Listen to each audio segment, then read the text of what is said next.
Whoo!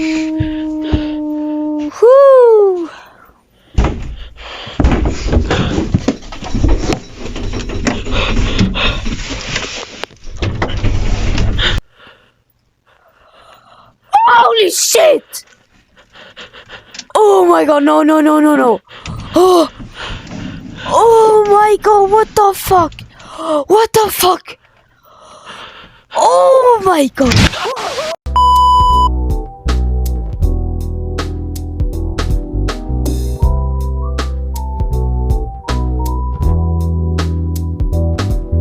Guys, we're gonna be watching Vita Carnis living meat research documentary full footage,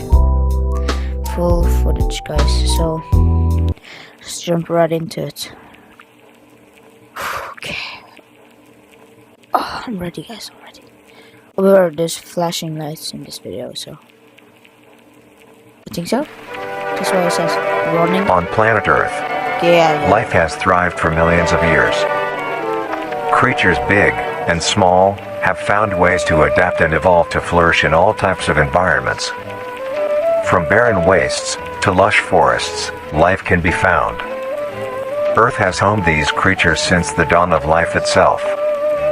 Only until very recently, things have changed. New life forms have appeared all around the globe and completely changing the balance of nature and what we know about evolution itself. Down. That is why we, at National Living Meat Research, have been studying these new species, trying to help educate everyone about these creatures and their wondrous ways of life. Okay. First, what are these new life forms? Oh hell no. Since their explosive arrival across the globe in 1931, there has been much debate on what these newcomers are, and where they came from. Are they extraterrestrials coming to invade Earth? Or are they demons who come from hell to purge humanity? From what our scientists have discovered, no. The origins of these creatures are solely to Earth, miraculously out of nowhere.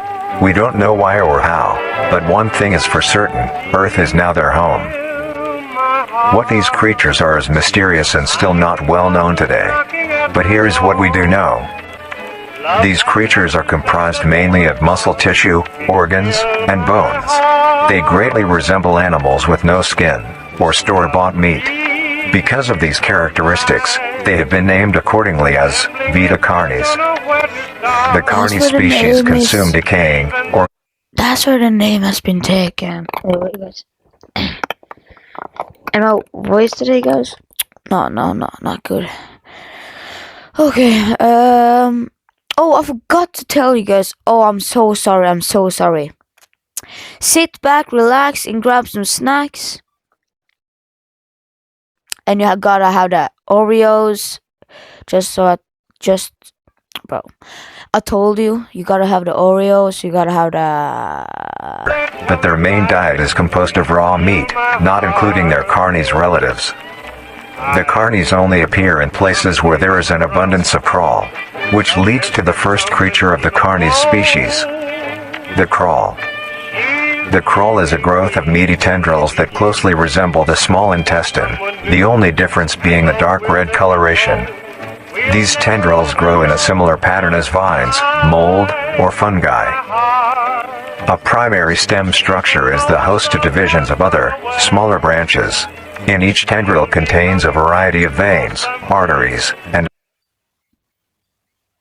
You just said it right. Oh! Oh my god, it's so nasty. Holy fuck, it's so nasty. What the fuck, bro? Primary stem structure is the host to divisions of other, smaller branches. In each tendril contains a variety of veins, arteries, and other similar organs used to transport nutrients absorbed from its surroundings. What the fuck? The ends of these tendrils are equipped with organelles used to absorb water and organic matter necessary for growth. The source of these organic materials is mainly found in dirt and soil on surrounding surfaces. Using its... Damn, look at that building, bro. What the fuck? Bro, it's... Using its root-like tendrils, it absorbs the material and processes it into usable energy. although the crawl also obtains energy through another means.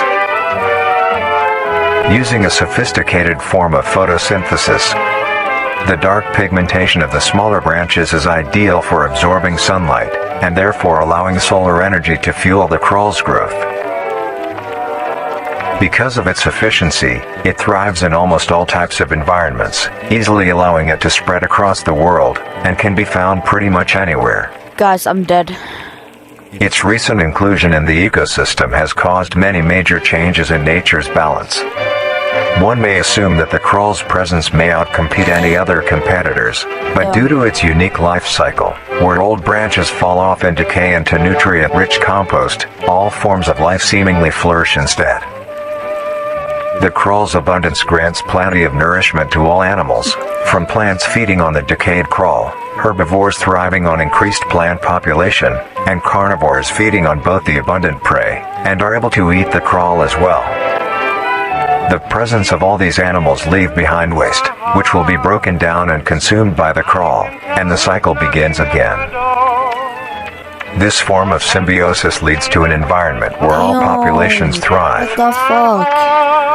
Humanity also uses the crawl to our advantage.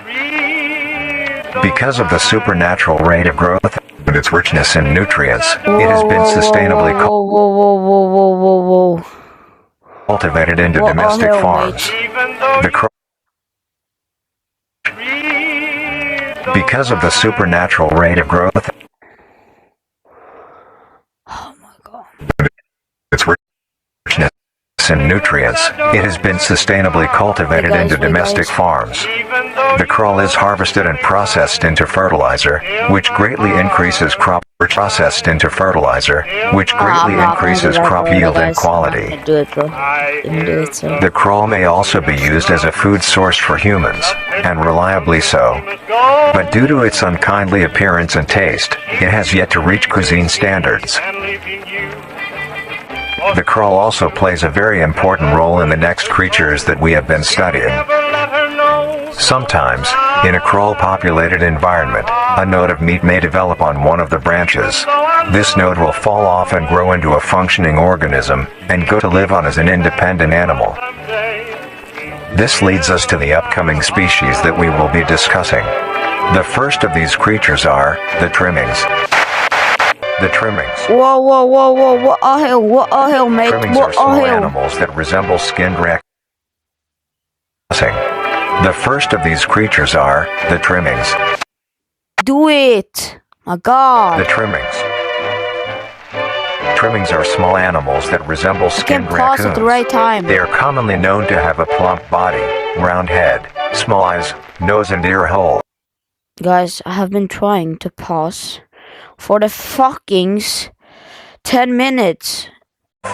They are also equipped with a diversity of limbs. All individual trimmings are unique, each with a different body shape, number of limbs, and other characteristics. Oh, what the oh my god, I want to see that one. That was so sick. One thing they all share in common is that they are made mostly of meat tissue, and are a maximum of 20 centimeters in length, no larger than a basketball. Nope. Oh, hell no, nope. Its life starts with its separation from the crawl. It will eat anything that is edible and able to consume. Although it is an omnivore, being able to hunt meat and forage for plant matter, trimmings are almost entirely scavengers. Their diet consists of rotting plants and meat, including, but not limited to, fruits, vegetables, roots, seeds, insects, and deceased animals. Okay. Although its appearance is unsightly, it is a cowardly creature, only fleeing, screeching, and hiding when threatened. Because of its lack of defensive traits, it lies near the... Let's just think of... Listen to this sound. You think that's how it sounds? That's scary. Bottom of the food chain, making it easily overpowered and picked off very regularly by predators. Naturally, its population would eventually die out, but this is not the case. The crawl picked off very regularly by predators. Wait. One more time. Naturally, its population would Oh my god, guys, I've been trying for the fucking 10 minutes again. Fuck this. I'm not gonna pause. Sorry, guys, I can't The do crawl it. constantly produces a sorry. large quantity of trimming nodes, keeping up their numbers. Naturally, trimmings can be found wherever there is abundant crawl. Trimmings grow at a decent pace, reaching maturity at around 7 months, having a maximum lifespan of 2 to 4 years. Oh no. Although they are no. plentiful, humanity has no proper way to implement trimmings into society. Their overabundance has even considered the That's so scary. No, what the hell?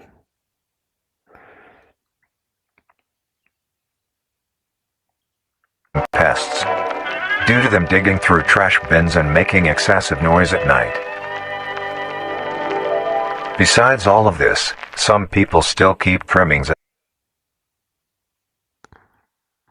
What?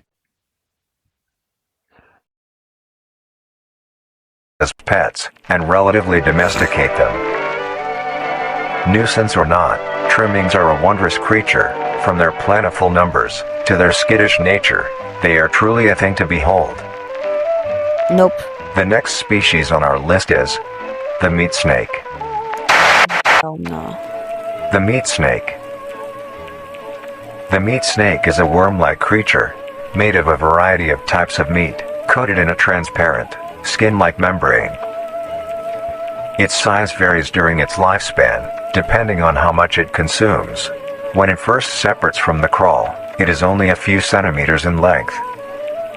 Eventually, it will reach an average length of 5 meters.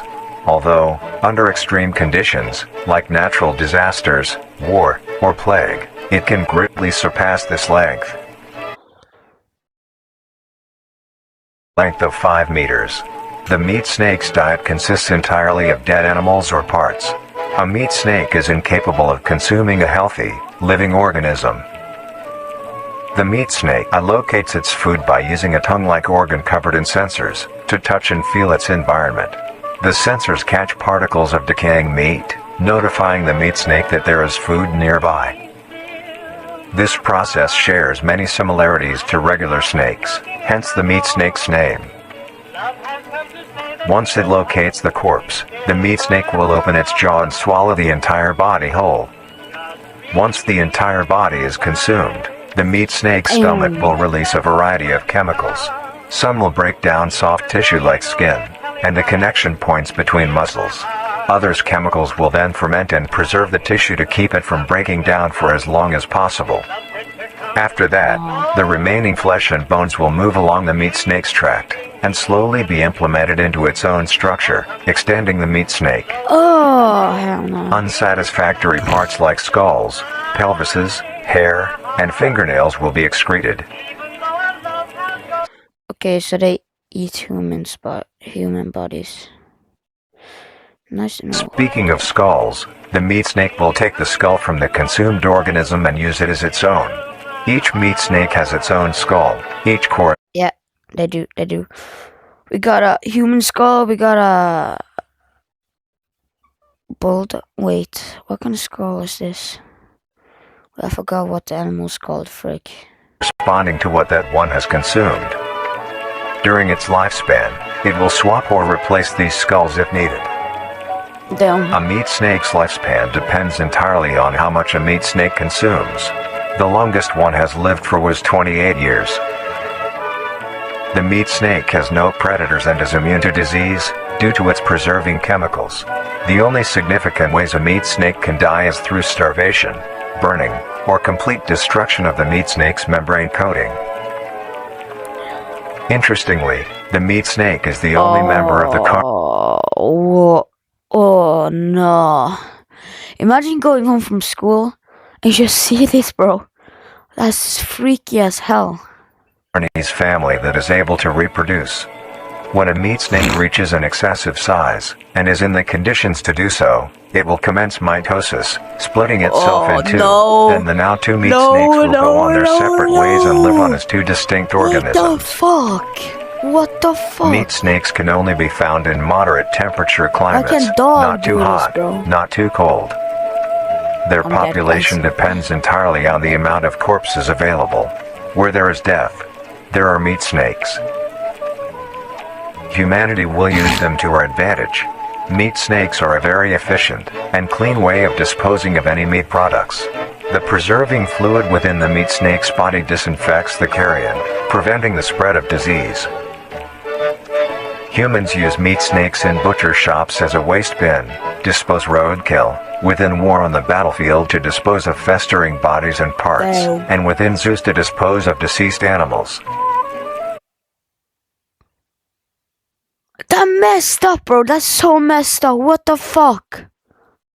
That's so messed. Oh my god, no. They are extremely tame, not caring if any creature is around them, only acting defensively when it is within consuming a meal.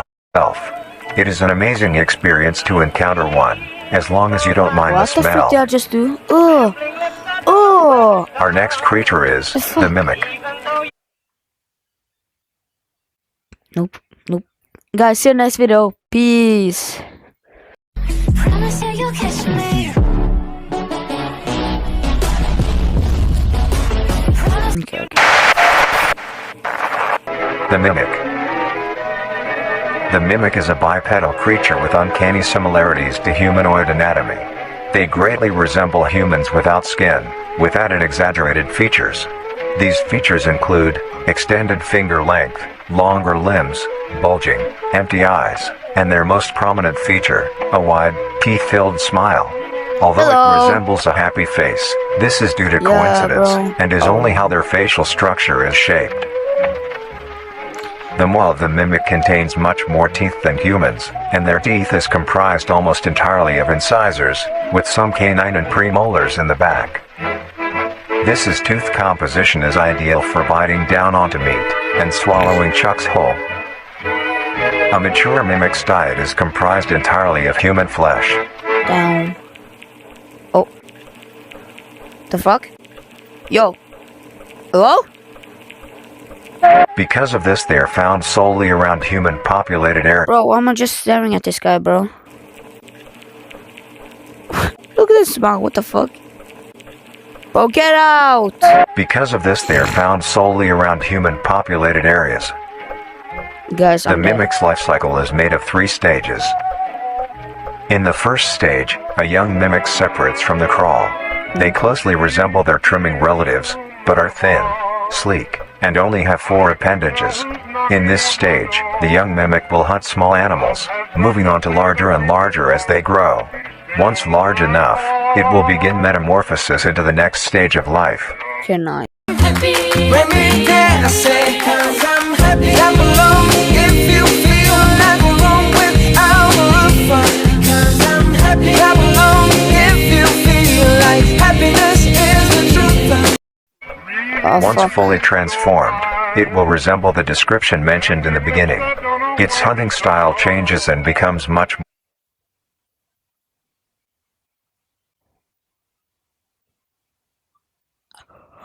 Holy more shit, you're complicated. dead.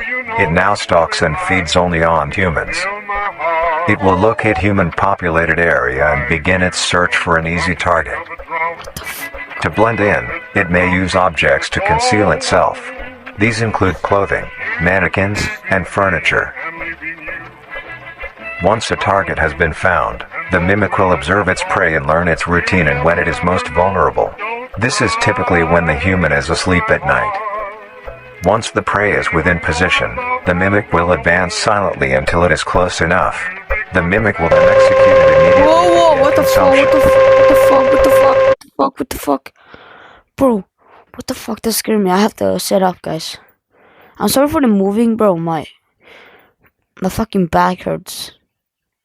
Once the mimic has had its fill, it will leave the scene, a fair distance away from the human population, and begin to digest its meal. Whoa, whoa, whoa, what the fuck?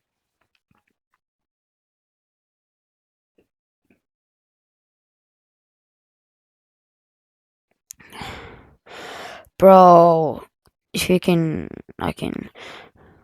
Mimic found outside of town. Possibly. Digesting last night's meal. Oh, hell no.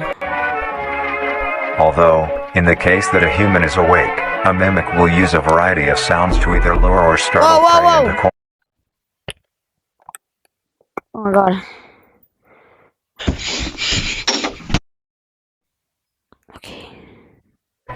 Once a human is in place, it will swiftly attack and kill the helpless target. Okay. Okay.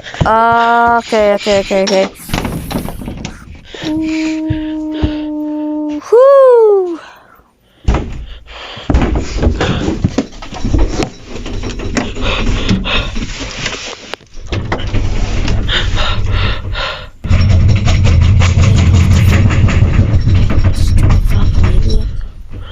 Take off the flashlight now!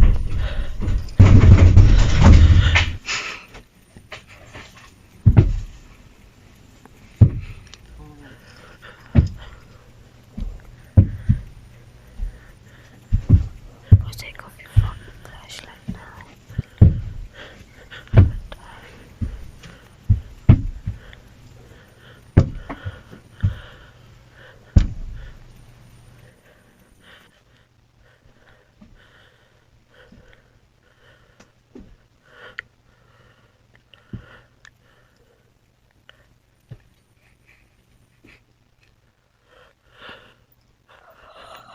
Holy shit!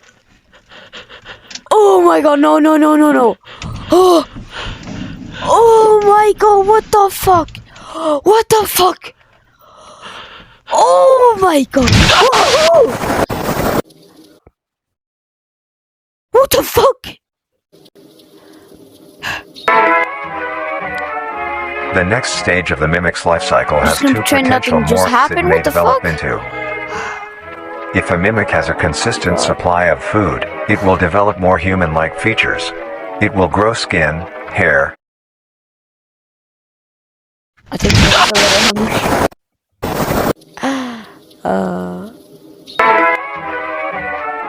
The next Bro was a little hungry. If a mimic has a consistent supply of food, it will develop more human-like features. It will grow skin, hair, and by the end will look nearly identical to a human being. It now can blend entirely into civilization, and lure other humans more effectively. The second type of morph happens when a mimic receives an overabundance of food. It will grow into a larger, more evolved. That's the mimic from the video you saw. Remember, I put it on the screen. God. Yeah. Better.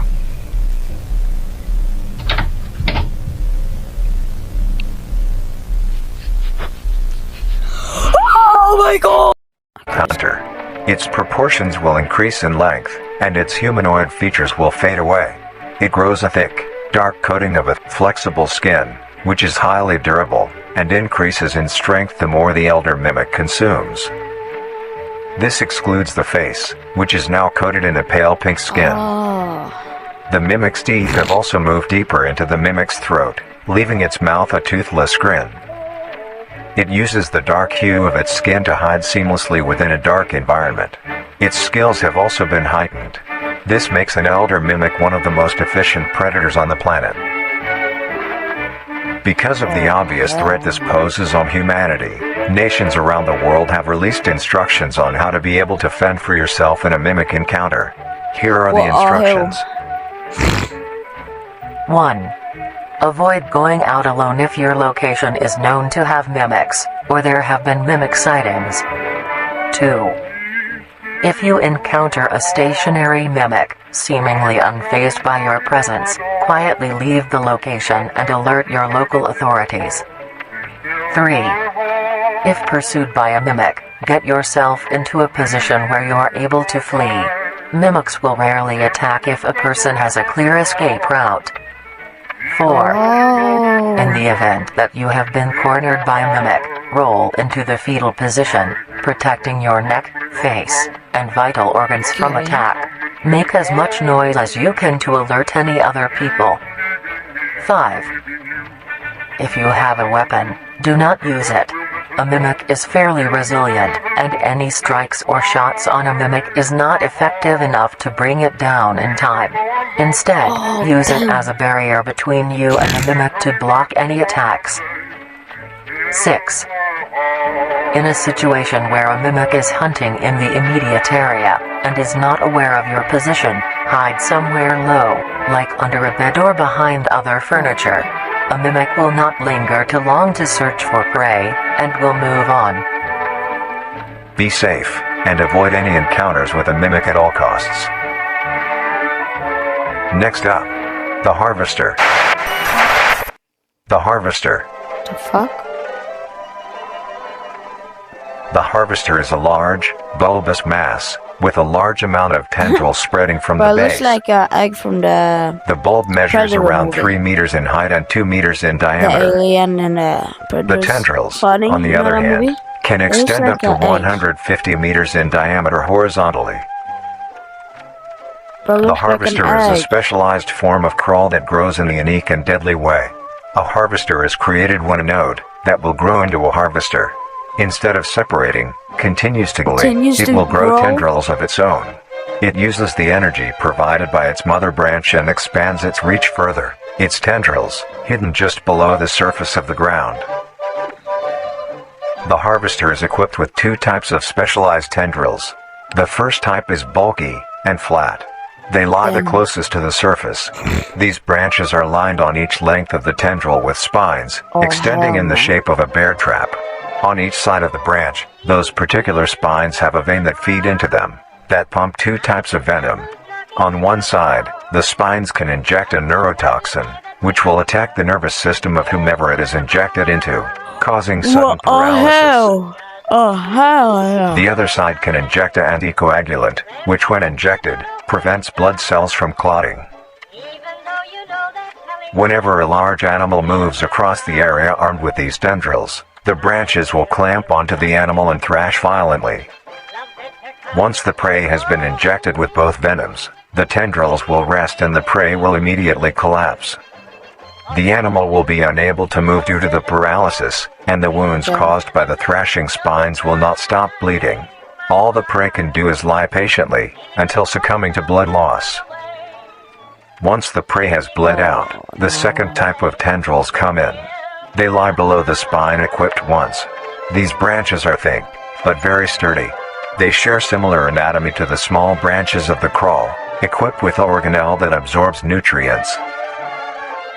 These tendrils sense the blood, and move their way to the surface and begin to absorb the vital fluid.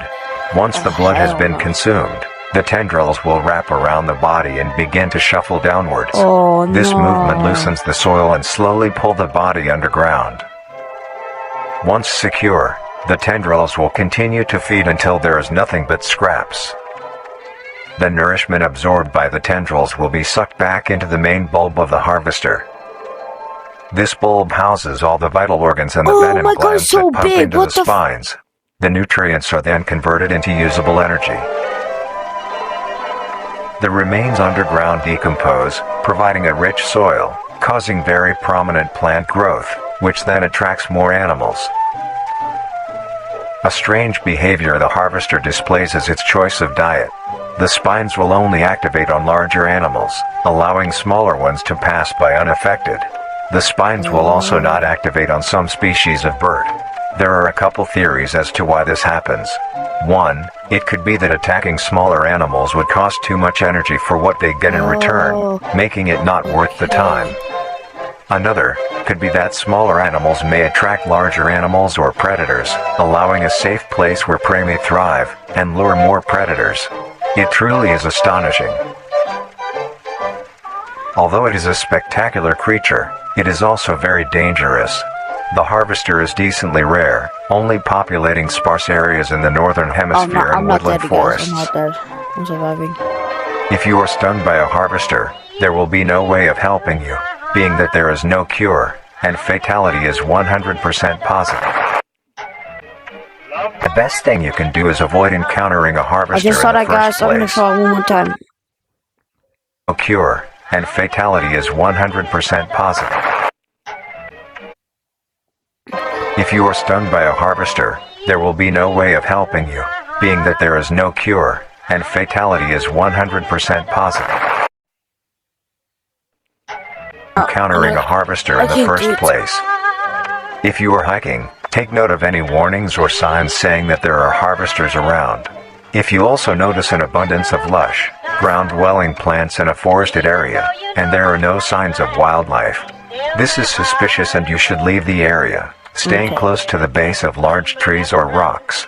Nice. If you find yourself in the middle of a harvester ground, do not panic. Sudden movements may activate the tendrils and will inject you. Although a harvester is rather forgiving, do not risk any skittish movements. Remain calm. If you have any objects with considerable heft, like coats, backpacks, or full water bottles, gently take that object and lightly toss it towards the bulb, and away from your escape route. This will activate the spines on where the object lands, distracting the bulb for a moment. You will then slowly begin to do wide shuffles away from the bulb. Down. If possible, throw another object when you are certain you are a fair enough distance away, just to be safe. Continue until you are completely sure you are out of harm's way. You may come out unscathed, but don't be too obnoxious, or you will be a harvester's next meal. Damn. Next up is the host.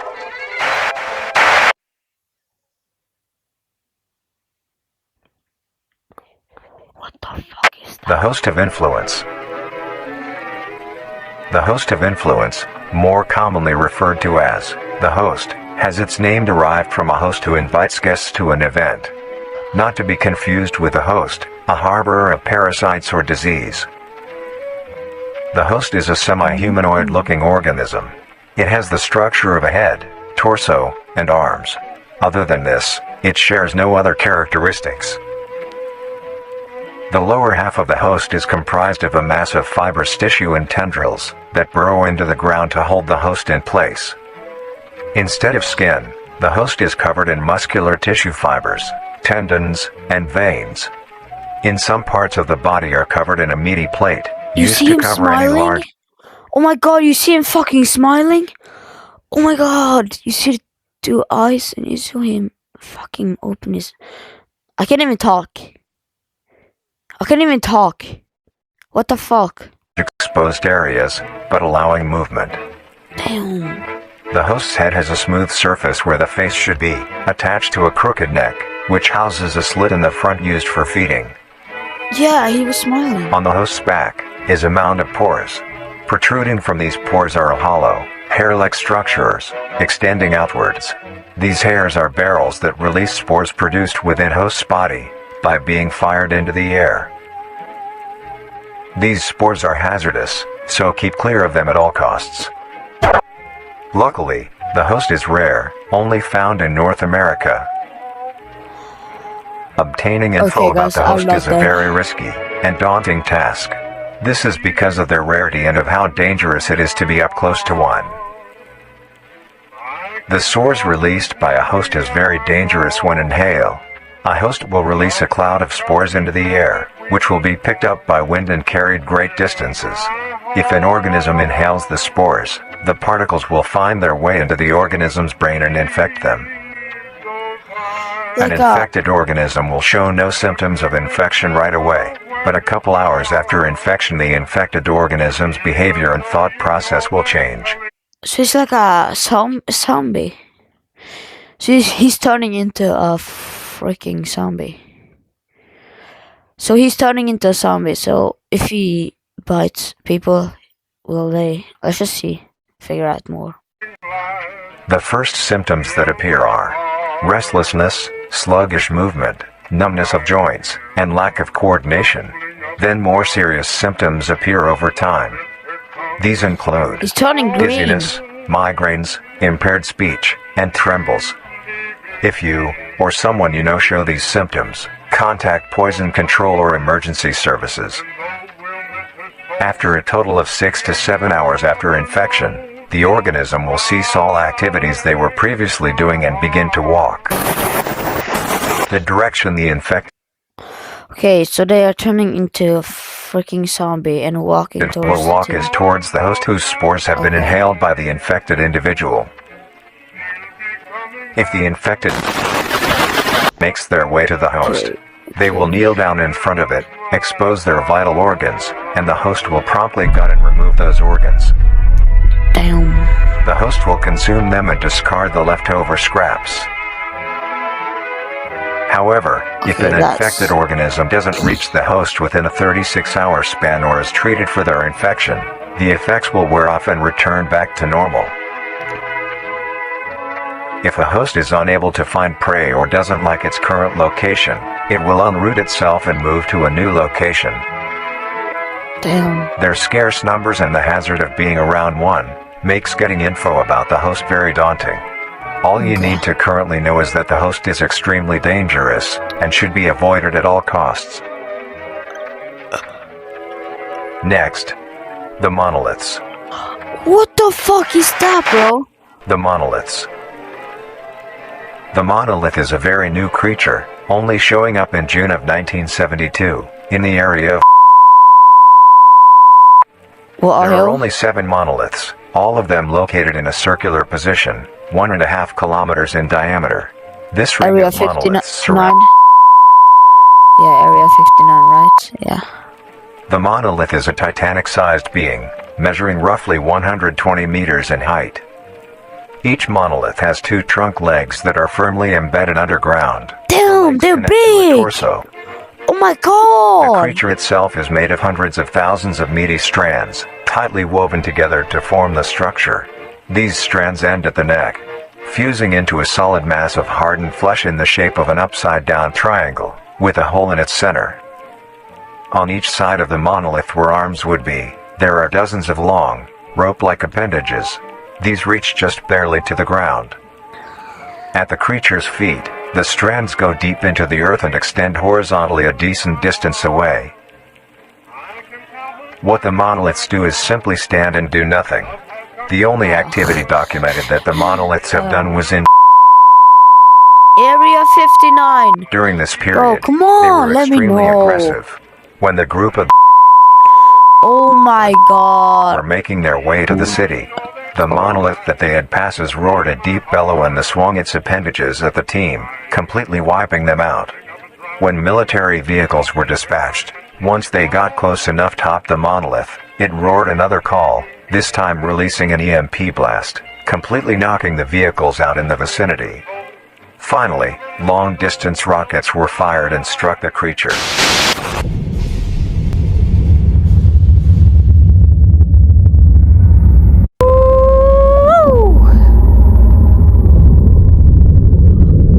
What did I just see?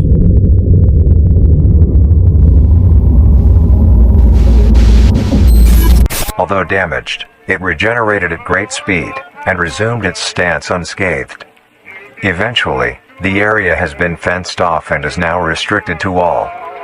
Ever Damn. since, the monolith stands silently, now only a grand spectacle of awe and mystery, only adding more questions to these meat beings. And finally, the last creature on this list is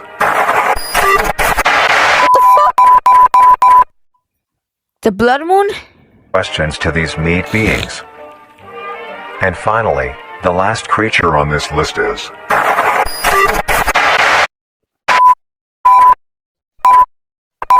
Oh. The something this orb comprised of dark something with hints of something colors. The singularity of singular bro.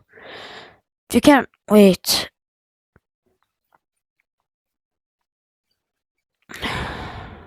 Connected to something the orb has several that are not well understood. The singularity typical something force there are also variety of reading that have something from the orb itself. Things like something. Other patterns like signals listed by the signality. Something. Almost all info about the singularity is hidden or something. We're only able to receive one classified about this something. So this is the blood moon. Okay, we got blood moon. Oh frick. Is an orb comprised of a dark-colored mineral with hints of luminous colors within its core. The singularity is estimated to be 1 meter in diameter. The orb has several unique qualities that have been documented coming from the orb itself. Various things like magnetic fields, energy signatures, and other pattern-like signals released by the singularity. Damn. The population of these creatures is unknown. Almost all info about the singularity is hidden or confiscated. Oh, that's a by blood officials. moon. We were only able to receive one classified document about the singularity being held by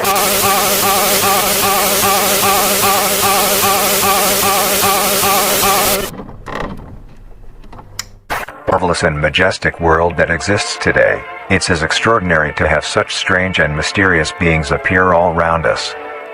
Thank you for joining us on this Okay. journey of exploration and discovery of the lives of these living meat creatures.